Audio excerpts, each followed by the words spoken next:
Hello, हाय, नमस्कार मैत्रिणो. तर परत एकदा तुम्हासाठी मी एक मस्त असा व्हिडिओ घेऊन आलेला आहे, ज्यामध्ये मी पूर्ण ब्लाऊजची स्टिचिंग दाखवणार आहे. ह्या ब्लाऊजची कटिंग मी तुमच्याशी ऑलरेडी माझ्या चॅनलवरती शेअर केलेली आहे. ते सुद्धा तुम्ही जाऊन माझ्या चॅनलवरती बघू शकता किंवा मी लिंक डिस्क्रिप्शन बॉक्समध्ये तुम्हाला देईन. सर्वात आधी आपल्याला काय करायचं आहे, जे आपण बॅक पार्ट कट करून घेतलेला होता ना, तो घ्यायचा आहे आणि जे मेन फॅब्रिक आहे ते सरळ ठेवायचं आहे आणि त्यावरती आपल्याला जे आपला अस्तर आहे ना ते ठेवायचं आहे. मी कटिंग करते वेळेस इथे गळा कट केलेला नव्हता. आता मी तो गळा इथे कट करून घेणार आहे. गळ्याचा व्हिडिओ मी त्या व्हिडिओमध्ये शेअर केलेला नाही कटिंगचा. ह्या स्टिचिंगमध्येच मी तुमच्याशी कटिंगचा व्हिडिओ शेअर करणार आहे. तरी तुम्ही पूर्ण व्हिडिओ नक्की बघायचा आहे. कुठे व्हिडिओला स्किप करायचं नाही आहे. पूर्ण डिटेलमध्ये मी वन टक्स ब्लाऊजची स्टिचिंग कशी करावी ह्या व्हिडिओमध्ये दाखवलेलं आहे. तुम्ही पूर्ण व्हिडिओ नक्की बघायचा आहे. आणि जर तुम्हाला स्टिचिंग रिलेटेड काही अडचणी आल्या असतील तर मला तुम्ही कमेंटमध्ये नक्की विचारायचं आहे. आता बॅक पार्ट आपल्याला अशा पद्धतीने फोल्ड करून घ्यायचा आहे आणि आपल्याला गळ्याची मार्किंग करायची आहे. आता जेवढी आपण समोरच्या पार्टमध्ये गळारुंदी ठेवलेली आहे ना, तेवढीच आपल्याला ठेवायची आहे. बॅक पार्टमध्ये सुद्धा वरच्या साईडने 2 इंच गळारुंदी आणि आपल्याला इथे 9 इंच गळा लांबी ठेवायची आहे. तयार 8.5 इंच होणार आहे. आणि खालच्या साईडने तुम्ही 2.25 इंच किंवा 2.5 इंचपर्यंत गळारुंदी घेऊ शकता. मी 2.25 इंच खालच्या साईडने घेतलेला आहे आणि एक बॉक्स तयार करून घेतलेला आहे. गळा लांबी इथे आपली 9 इंचाची आहे. आता इथे मी मटक्या शेपचा गळा तयार करणार आहे. तुम्ही बघू शकता. जर तुम्हाला कोणता वेगळा गळा हवा असेल तर तुम्ही तो सुद्धा इथे बनवू शकता. मी मटका गळा ठेवलेला आहे. आता इथे मटका शेपच्या गळ्याची मी मार्किंग करून घेतलेली आहे. एकदम प्रॉपर मटका गळा आपला इथे मार्किंग करून झालेला आहे. जी मार्किंग केलेली आहे ना, त्यावरूनच आपल्याला इथे कटिंग करून घ्यायचं आहे. मी अजून थोडंसं ब्रॉड करून घेतलेलं आहे, जेणेकरून थोडासा गळा मला छोटा दिसत होता, त्यामुळे मी थोडासा आणखी ब्रॉड करून घेतलेला आहे. तुम्हाला ह्यापेक्षा सुद्धा ब्रॉड गळा करायचा असेल तर तुम्ही आणखी ब्रॉड घेऊ शकता. इथे मी गळ्याची कटिंग करून घेतलेली आहे. सेम जशी मार्किंग केली होती ना, त्याच पद्धतीने मी इथे गळा कट करून घेतलेला आहे. आता जे खालीवर एक्स्ट्राचं झालं होतं ना, ते सुद्धा मी इथे कट करून घेतलेलं आहे आणि प्रॉपर गळ्याला मटका शेपचा आकार देऊन घेतलेला आहे.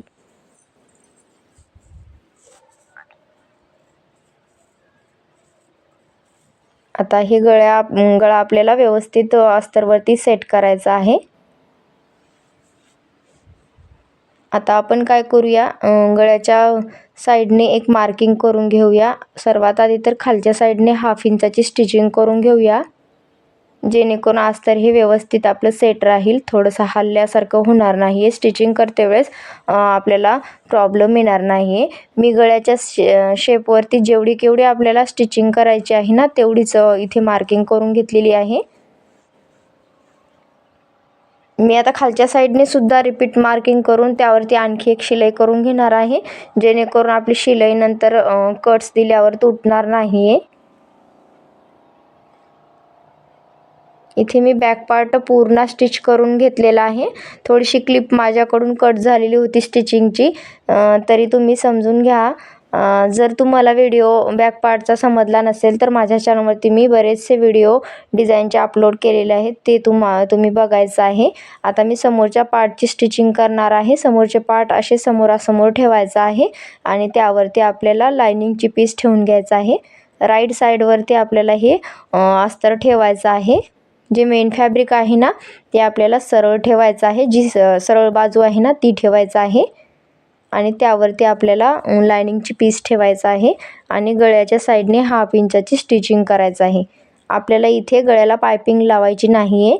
फक्त आपल्याला गळ्याला खालच्या साईडने फिनिशिंगने पलटून घ्यायचं आहे. त्यामुळे आपल्याला इथे सरळ बाजूवरती जी आपली ब्लाऊजची सरळ बाजू आहे ना, त्यावरती आपल्याला हे समोरचे पार्ट ठेवून घ्यायचं आहे. इथे आपल्याला एक लक्षात ठेवायचं आहे की समोरासमोरच दोन्ही पार्ट ठेवूनच चेक करायचं आहे, जेणेकरून दोन्ही बाजू ह्या एकसारख्या होणार नाहीत.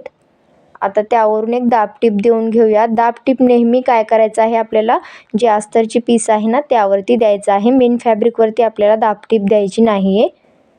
आणि त्यावरून आणखी एक टीप देऊन घेऊया, जेणेकरून व्यवस्थित गळा आपला सेट होईल.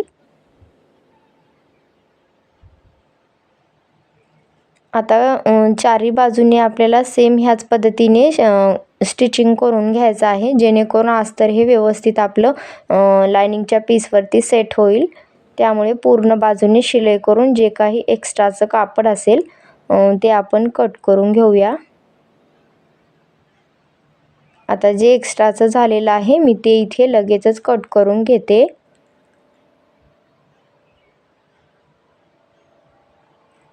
आता चारी बाजूने कट करून घ्यायचं आहे कापड एक्स्ट्राचं.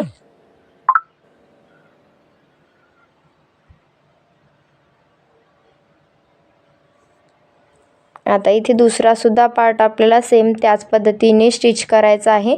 मी एका पार्टवरती टक्सची मार्किंग करून टक्स स्टिच केलेला आहे, त्याच पद्धतीने दुसरा सुद्धा टक्स स्टिच करून घेतलेला आहे.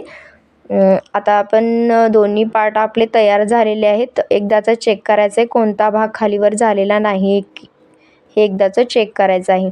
आता आपल्याला क्रॉसपट्टी स्टिच करायचं आहे. जे मेन फॅब्रिक आहे ना त्याच्या सरळ साईडवरती आपल्याला अशा पद्धतीने दोन्ही समोरासमोर ठेवून घेऊन खालच्या साईडने पाव इंचाची किंवा जे काही तुम्ही मार्जिनमध्ये ठेवला असेल तेवढीच तुम्हाला शिलाई करून घ्यायचं आहे. मी ते पाव इंचाची मार्जिन इथे धरून शिलाई करून घेतलेलं आहे.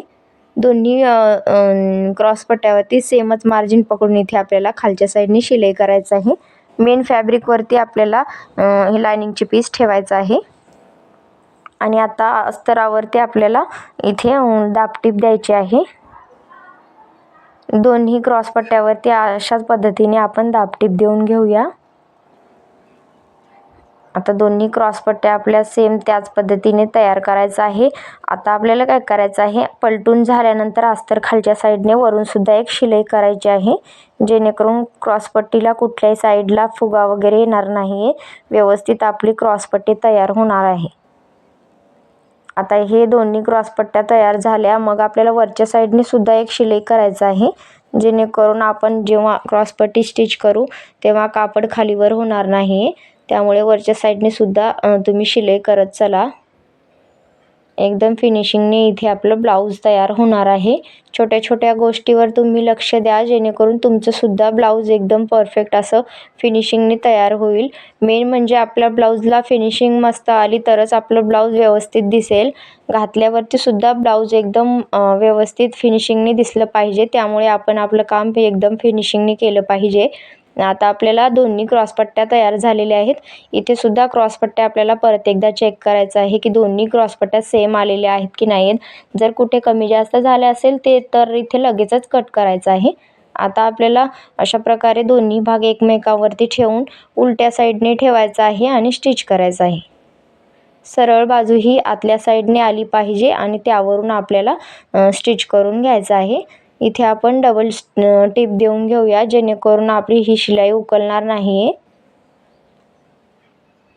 आता जे एक्स्ट्राची क्रॉसपट्टी झाली ती कट करून घेऊया.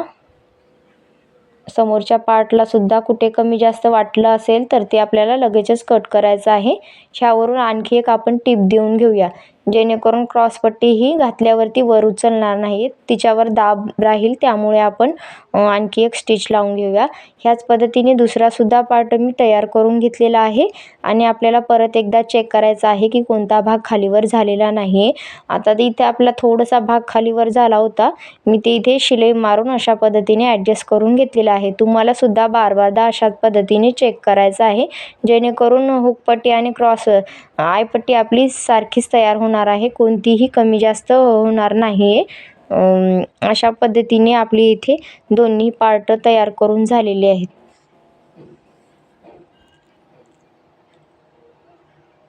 आता हे व्यवस्थित पार्ट तयार झाले आहेत. आता इथे आपल्याला बाहीची स्टिचिंग करायचं आहे.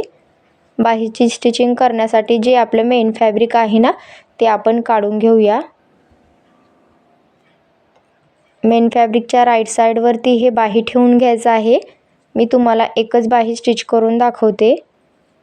आता जी आपली बाही आहे ना ती आपल्याला मेन फॅब्रिकवरती सरळ साईडवरती लायनिंगची पीस ठेवून घ्यायचा आहे आणि खालच्या साईडला 1/2 इंचाचं मार्जिन देऊन किंवा पाव इंचाचं जे काही तुम्ही मार्जिन घेतलेलं आहे तेवढंच ठेवून इथे शिलाई करायचं आहे.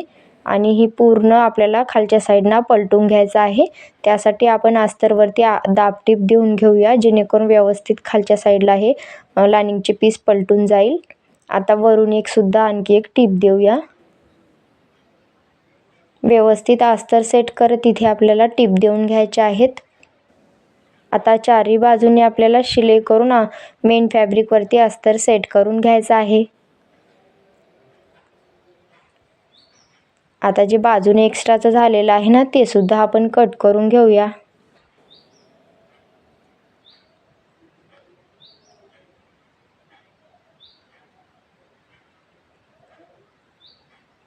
आता इथे दोन्ही बाह्या माझ्या स्टिच करून झालेल्या आहेत. मी एकदाचं चेक केलेलं आहे की कोणत्या साईडने खालीवर झालेलं नाही आहे आणि सेंटरवरती मार्क करून घेतलेलं आहे, जेणेकरून स्टिच करते वेळेस आपल्याला बाही ही सेंटरवरून जोडायची आहे. जर कोणता पार्ट कमी जास्त झालेला असेल तर ते आपल्याला इथे बाही फोल्ड करून कट करून घ्यायचं आहे. आता हे जे बॅक पार्ट आहे ना त्यावरती आपल्याला इथे शोल्डर जोडायचे आहेत. समोरचा पार्ट त्यावरती ठेवून घ्यायचा आहे आणि शोल्डर जोडायचा आहे. एकदाच आपल्याला इथे चेक करायचं आहे की आपली लांबी समोरच्या साईडने तेवढीच आलेली आहे की नाही. जेवढी बॅक पार्टची लांबी आहे ना तेवढीच आपल्याला इथे समोरच्या पार्टची सुद्धा लांबी ठेवायचं आहे. काही लांबी एक्स्ट्राची आली होती ना ते इथे मार्किंग करून घेतलेली आहे आणि तेवढं पूर्ण कट करून घेतलेलं आहे. साधारण अर्धा इंच लांबी माझी जास्त एक्स्ट्राची झाली होती, मी ते इथे कट करून घेतलेले आहे. आणि आता अशा पद्धतीने समोरचा पार्ट हा आपल्याला बॅक पार्टवरती उलट्या साईडने ठेवायचा आहे आणि गळ्याच्या साईडने फिनिशिंग देऊन एकदम प्रॉपर डबल टिप लावून आपल्याला शोल्डर स्टिच करून घ्यायचा आहे. आता इथे जे काही आपलं शोल्डरच्या साईडने एक्स्ट्राचं झालं असेल ते आपण कट करून घेऊया.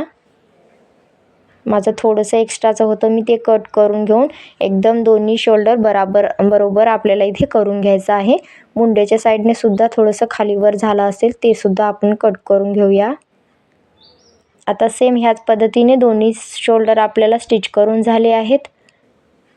आता आपण बाही स्टिच करणार आहोत. मी इथे हुकपट्टी आणि काचपट्टी लावून घेतलेली आहे. हुकपट्टी आणि काचपट्टीचा व्हिडिओ मी तुमच्याशी शेअर केलेला नाही, कारण का व्हिडिओ जास्त मोठा होईल त्यासाठी शेअर केलेला नाही आहे. माझ्या चॅनलवरती तो व्हिडिओ मी डिटेलमध्ये शेअर केलेला आहे, तुम्ही तो व्हिडिओसुद्धा जाऊन बघू शकता. आता इथे आपल्याला बाही जोडायची आहे. त्यासाठी आपल्याला काय करायचं आहे, बाहीला एकदा सेंटरला ठेवायचं आहे आणि बाहीला आपला जो समोरचा भाग आहे ना त्या साईडने आपल्याला बाहीला शेप देऊन घ्यायचा आहे. मी नेहमी बाही स्टिच करते वेळेसच बाहीला शेप देते, जेणेकरून आपली बाही जोडते वेळेस कुठेही चुकणार नाही. प्रॉपर समोरच्या भागावरतीच बाही जोडली जाणार आहे, त्यामुळे मी बाही जोडते वेळेसच बाहीला शेप देऊन घेते. आता मी इथे एकदा चेक केलेलं आहे की बाही आपली पूर्ण मुंड्याला पुरत आहे की नाही आहे. प्रॉपर अशी बाही आपली पूर्ण मुंड्याला पुरलेली आहे. आता मी त्यावरून शिलाई करून घेत आहे आणि बाही जोडून घेत आहे. बाहीला कुठेही खेचायचं नाही आहे. अलगद अशा हाताने आपल्याला इथे बाही जोडून घ्यायचं आहे. सेंटरवरती सेंटर जोडायचं आहे. तुम्ही सेंटरपासून सुद्धा बाही जोडून घेऊ शकता. मी बॅक पार्टपासून सुरू केलेलं आहे, पण तुम्ही सेंटरपासून सुद्धा दोन्ही बाजूने बाही जोडून घेऊ शकता.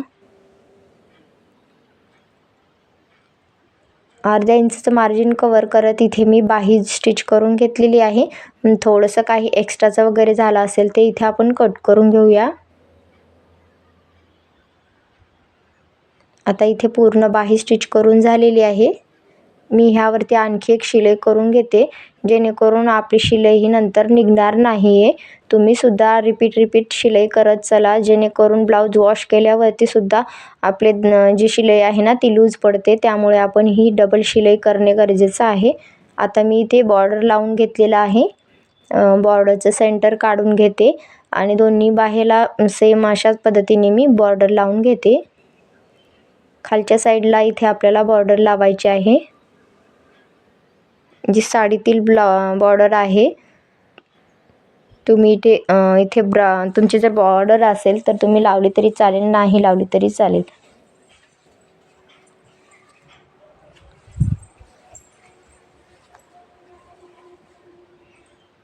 आता आणखी एक बॉर्डरवरून वरच्या साईडने मी टीप देऊन घेत आहे. पूर्ण बाहीला इथे आपली बॉर्डर लावून झालेली आहे.